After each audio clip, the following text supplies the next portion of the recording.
మోకాల నొప్పులకు ఎటువంటి సర్జరీ లేకుండా ఎపియాన్ పెయిన్ క్లినిక్ అందిస్తున్న అత్యాధునిక చికిత్స. నమస్తే, వెల్కమ్ టు సుమన్ టీవీ. నేను మీ సాయి. బ్యాంకాక్లో ఈరోజు వచ్చినటువంటి భూకంపంతో ఒక్కసారిగా అక్కడ పరిస్థితులంతా కూడా ఉద్రిక్తంగా మారాయి. చాలా బిల్డింగులు కుప్పకూలుతున్నటువంటి దృశ్యాలు సోషల్ మీడియాలో ఇప్పుడు వైరల్గా మారుతున్నాయి. అయితే బ్యాంకాక్లో వచ్చినటువంటి ఈ భూకంపాన్ని ముందే అంచనా వేశారా? దీనికి చాలా కాలం ముందే బ్యాంకాక్లో భూకంపం జరుగుతుందని జ్యోతిష్య నిపుణులు చెప్పారా? అంతేకాదు భవిష్యత్తులో ఇంకా చాలా భూకంపాలు రాబోతున్నాయనేటువంటి ఒక హెచ్చరికను ఇప్పుడు వారు చెప్తున్నారా? దీనికి సంబంధించి మనం తెలుసుకుందాం. మనతో పాటు ప్రదీప్ జోషి గారు, ప్రముఖ జ్యోతిష్య నిపుణులు మనతో పాటు జూమ్లో జాయిన్ అవుతున్నారు. వారితో మాట్లాడదాం. ప్రదీప్ జోషి గారు నమస్తే అండి. శ్రీమాత్రే నమః. రైట్, ప్రదీప్ జోషి గారు, బ్యాంకాక్లో వచ్చినటువంటి ఈ భూకంపానికి సప్తగ్రహ కూటమికి ఏమైనా సంబంధం ఉందా? శ్రీ గురుభ్యో నమః. శ్రీమాత్రే నమః. ముందుగా సనాతన ధర్మ బంధువులందరికీ నమస్కారం. నేను ఆల్రెడీ సుమన్ టీవీలో షష్టగ్రహ కూటమి, దీన్ని షడ్గ్రహ కూటమి అంటారు. మీరు అన్నట్టుగా యురేనస్ ని కలుపుకుంటే సప్తగ్రహ కూటమి కూడా. ఈ గ్రహాలన్నీ కూడా ఎప్పుడైతే ఒక దగ్గరికి, అంటే 5 లేదా 6 గ్రహాలు ఎప్పుడైతే ఒకే రాశి రూపాలు కలుస్తాయో అప్పుడు ప్రపంచం లోపల ఎక్కడో ఒక చోట విపత్తులు అనేటివి ఏర్పడతాయి. మనము 2020 గనక చూస్తే గనక పంచగ్రహ కూటమి ఏర్పడింది. అప్పుడు కూడా షష్టగ్రహ కూటమి ఏర్పడింది 2019 డిసెంబర్లో. దాని తర్వాత మనకి లాక్డౌన్, కరోనా లాంటి పరిస్థితులు వచ్చాయి. ఆ తర్వాత పోయిన సంవత్సరం కూడా పంచగ్రహ కూటమి వచ్చింది. అప్పుడు కూడా మనం చూసాము, ఎన్నో జల విపత్తులు వచ్చాయి. మనము అన్ఎక్స్పెక్టెడ్ గా మనం ఎక్స్పెక్ట్ చేయందే మనకి విజయవాడలో కూడా ఒకటి జల విపత్తు వచ్చింది, ఎంతో మంది ఇబ్బందులు పడ్డారు, అన్ని జరిగింది. కానీ ఈసారి ఏంటంటే వీటన్నిటికన్నా చాలా పెద్దది. ఇదేమిటంటే దీన్ని షడ్గ్రహ కూటమి అంటారు. 6 గ్రహాలు ఒకే స్థానంలో ఉండడము, అది కాకుండా అదే సమయంలో గ్రహణం ఏర్పడ్డం, సూర్యగ్రహణం ఏర్పడ్డం. ఈ గ్రహణ ప్రభావం వల్ల ఏం జరుగుతుంది అని అంటే యూనివర్సల్లో గ్రావిటేషనల్ ఫోర్స్ లో గ్లిచెస్ వస్తాయి. ఇప్పుడు యూనివర్సల్లో అన్ని గ్రహాలన్నీ కూడా తిరుగుతున్నాయి. దేనివల్ల అంటే గ్రావిటేషనల్ ఫోర్స్ తోటి తిరుగుతున్నాయి. సో ఎప్పుడైతే ఈ గ్రహణానికి సంబంధించిన వేద ప్రారంభం అవుతుందో దానితో భూకంపాలు వచ్చే అవకాశం ఉంటుంది. నేను దీన్ని దాదాపుగా 10 ఏళ్ల క్రితమే రీసెర్చ్ చేసి నేను ఇంటర్నేషనల్ సాంస్క్రిట్ కాన్ఫరెన్స్ లో ఈ ప్రజెంటేషన్ కూడా ఇవ్వడం జరిగింది. ఆల్రెడీ ఈ సుమన్ టీవీలో కూడా జరిగినటువంటి ఇంటర్వ్యూస్ లో నేను ఆల్రెడీ చెప్పాను. ఏంటంటే కనుక ఇది మంచి సమయం కాదు. విశ్వావసునామ సంవత్సరంలో షడ్గ్రహ కూటమి వస్తుంది. ఈ షష్టగ్రహ కూటమి వచ్చే సమయానికి భూకంపాలు తీవ్రతరంగా ఏర్పడతాయని చెప్పి ఆల్రెడీ ప్రజెంటేషన్ చెప్పాను. చెప్పినట్టుగానే జరిగింది. ఇది ఇక్కడితోటే ఆగిపోదు, ఇంకా సునామీలు వచ్చే అవకాశం ఉంటుంది. అది కాకుండా జపాన్ లాంటి దేశాలు, ఎక్కడైతే గనక తీర ప్రాంత దేశాలు, సముద్ర తీర ప్రాంత దేశాల లోపల అల్లోకల్లోలు జరిగేటువంటి అవకాశం ఉంటుంది. ముఖ్యంగా మొన్న ప్రదీప్ జోషి గారు, మొన్న కొద్ది రోజుల క్రితం దీనికి యాడింగ్ కొంచెం సిమ్టమ్స్ కనిపించాయి. జపాన్లో అన్ఎక్స్పెక్టెడ్గా ఎప్పుడు బయటికి రానటువంటి ఒక చాప లాంటి ఒకటి రావడం, లేకుంటే వేల సంఖ్యలో తాబేలు బయటికి రావడం, షార్కులు చనిపోయి తీర ప్రాంతానికి రావడం, ఇలా కొన్ని వింతలు జరిగినటువంటి సందర్భాన్ని కూడా చాలా మంది కోట్ చేస్తారు సోషల్ మీడియాలో. ఇవి సంకేతాలు ఏమన్నా చెప్పుకోవచ్చా మీరు చెప్పిన దానికి? ఇంకే సంకేతం ఏంటి, ఆల్రెడీ స్టార్ట్ అయింది కదా మనకి. ఈ రోజు already result number 1 result start అయింది కదా. సంకేతం ఆల్రెడీ చూపించడం. దీన్నే ఏమంటారు అంటే శకున శాస్త్రం అంటారు. మీన రాశిలో శనిగ్రహం ప్రవేశించి మీనరాశిలో సూర్యగ్రహణం ఏర్పడుతుంది అని అంటే, మీనము అంటే ఏంటి? చేపలు ఎక్కడ ఉంటాయి? సముద్రంలో ఉంటాయి, నీళ్లలో ఉంటాయి. అంటే జల విపత్తులు ఏర్పడతాయి. సముద్ర తీర ప్రాంతంలో భూకంపాలు, విపత్తులు ఏర్పడతాయి. సో ఇప్పుడు అదే జరిగింది. నేను ఆల్రెడీ 2015లోనే శిల్పాకోన్ యూనివర్సిటీకి ప్రజెంటేషన్ ఇవ్వడానికి వెళ్ళాను. అప్పుడే ఈ భూకంపాల గురించి ప్రజెంటేషన్ చెప్పాను. అప్పుడే చెప్పాను, Bangkok is not, Thailand is not suitable for the largest tallest buildings అని చెప్పి అప్పుడే నేను ప్రజెంటేషన్ చెప్పాను.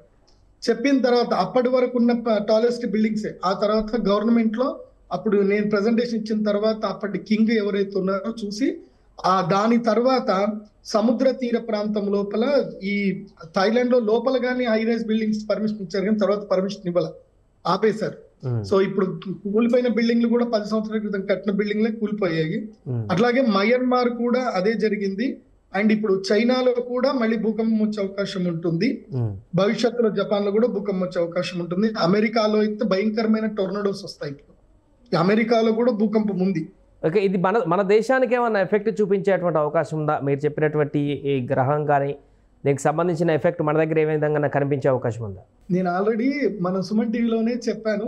మళ్ళీ అందరికి ప్రేక్షకులందరికీ చెప్తుంది ఏంటంటే, సుమన్ టీవీ నేను రాశిఫలాలు చెప్పాను, పంచాంగ శ్రవణం చెప్పాను, అందరు కూడా చూడండి. ఎక్కడైతే స్త్రీలు గౌరవింపబడతారో, ఎక్కడైతే అందరికీ అన్నదానాలు జరుగుతాయో, ఎక్కడైతే నిత్య హోమ యజ్ఞ యాగాదులు జరుగుతాయో అక్కడ విపత్తులు రావు. మన భారతదేశంలో అన్నదానాలు జరిగినన్ని రోజులు, స్త్రీలని గౌరవించినన్ని రోజులు, స్త్రీలు హింసకి గురి కానన్ని రోజులు మన దేశం బాగానే ఉంటుంది. బ్యాంకాక్ లో ఎందుకు వచ్చింది మీకు తెలుసు కదా. బ్యాంకాక్ లో ఏం జరుగుతుంది సంకేతం చెప్పాను కదా, విశ్వావసునామ సంవత్సరం. ఎక్కడైతే స్త్రీలు ఆట వస్తువులుగా అమ్మబడతారో, ఎక్కడైతే జూదం ఎక్కువగా ఉంటుందో, ఎక్కడైతే క్రైమ్ రేట్లు ఎక్కువగా ఉంటాయో అక్కడ భూకంపాలు వస్తాయి, విపత్తులు వస్తాయి. సో ప్రకృతి క్లీన్ చేసుకోవాలి కదా, మానవాళికి గుణపాఠాలు చెప్పాలి కదా. సో ఆ చెప్పడమే ప్రకృతి యొక్క పని. అదే విశ్వావసునామ సంవత్సరం. విశ్వావసునామ సంవత్సరంలో శనిగ్రహం పూర్తిగా టేక్ ఓవర్ తీసుకుంటున్నాడు.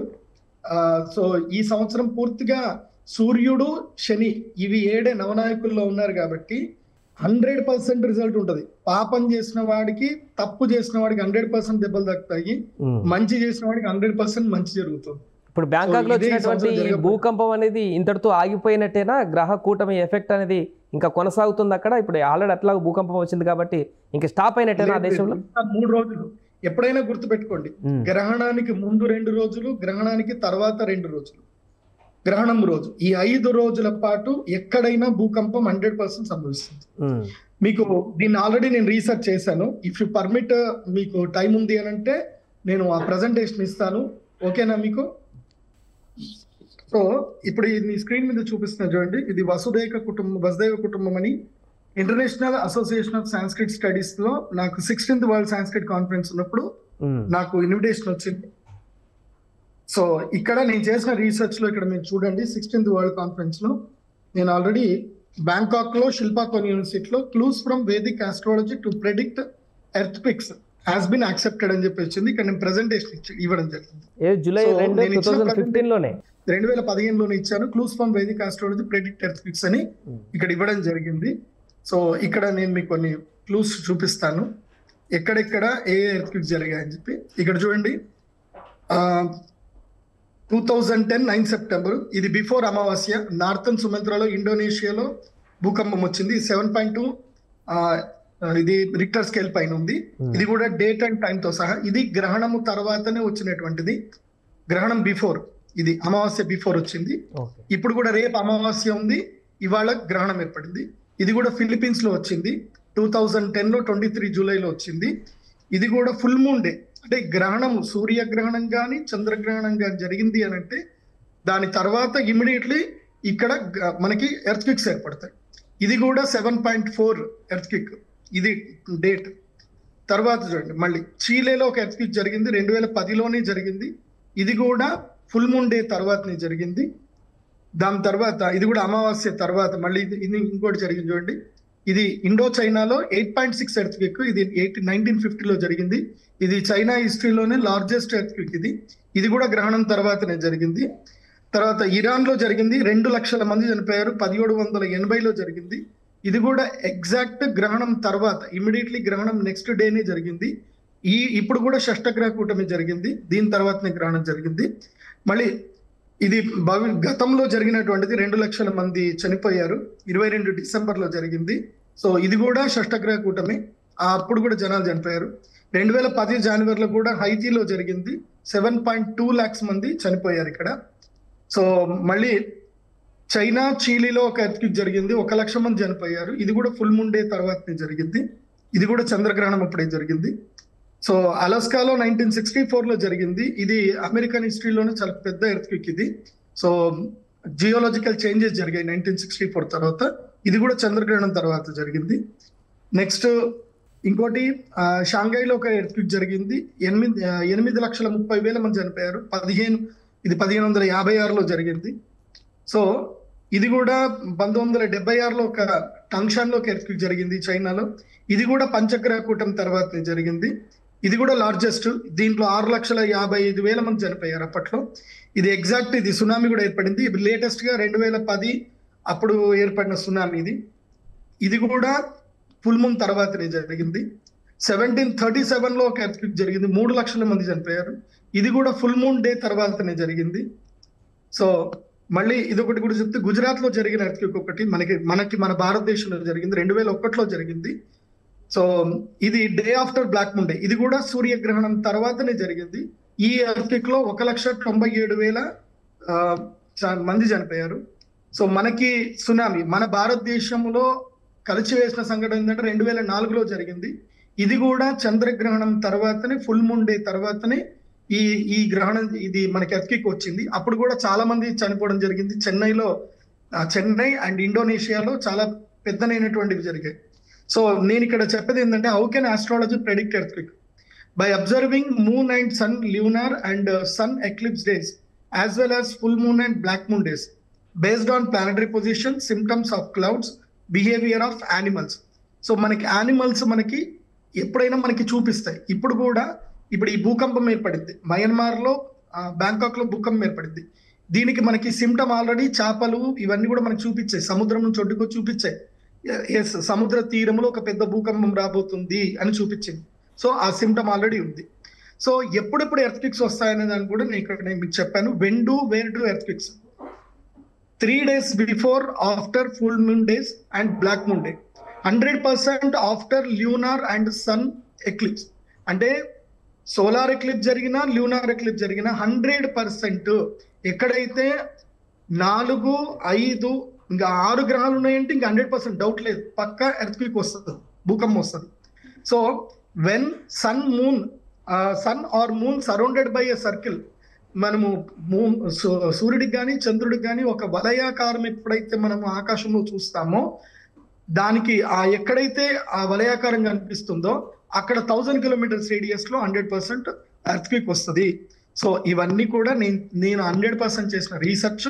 సో గ్రహణం తర్వాత ఎక్కడెక్కడ రీసెర్చ్ వచ్చాయనేది కూడా, ఇప్పుడు మనకి ఎర్త్క్వేక్ వచ్చేటువంటి ప్లేసెస్ ఏంది అని కూడా నేను ఆల్రెడీ రీసెర్చ్ చేసి, ఇదిగో ఈ red mark, black mark, yellow mark ఉన్న ప్లేస్ లో ఎర్త్క్వేక్స్ వస్తాయి.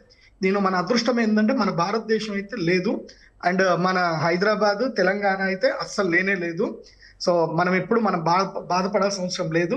కానీ నేను తెలంగాణ గవర్నమెంట్ కానీ, ఆంధ్ర గవర్నమెంట్ కానీ, ఎవరికైనా నేను ప్రభుత్వాలకి, అధికారులకు నేను రిక్వెస్ట్ చేసేది ఏంటంటే, హై రైజ్ బిల్డింగ్లకి పర్మిషన్స్ ఇవ్వకండి.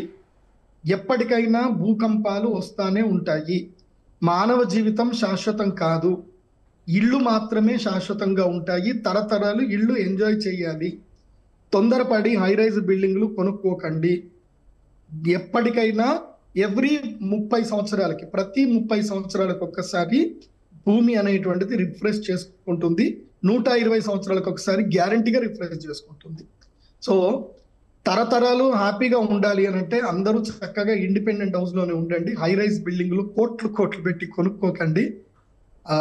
మీరు పర్మిషన్లు అస్సలు ఇవ్వకండి. భూగర్భ జలాల్ని కాపాడండి. భూగర్భ జలాలు మీరు కాపాడని రోజులు, ప్రకృతిని మనం ప్రేమించిన రోజులు ఇలాంటి విపత్తులు జరుగుతూనే ఉంటాయి. మన అదృష్టవశాత్తు సనాతన ధర్మాన్ని మనం పాటిస్తున్నాము, అన్నదానాలు చేస్తున్నాము, స్త్రీలని గౌరవిస్తున్నాం కాబట్టి మనందరికీ మేలే జరుగుతుంది.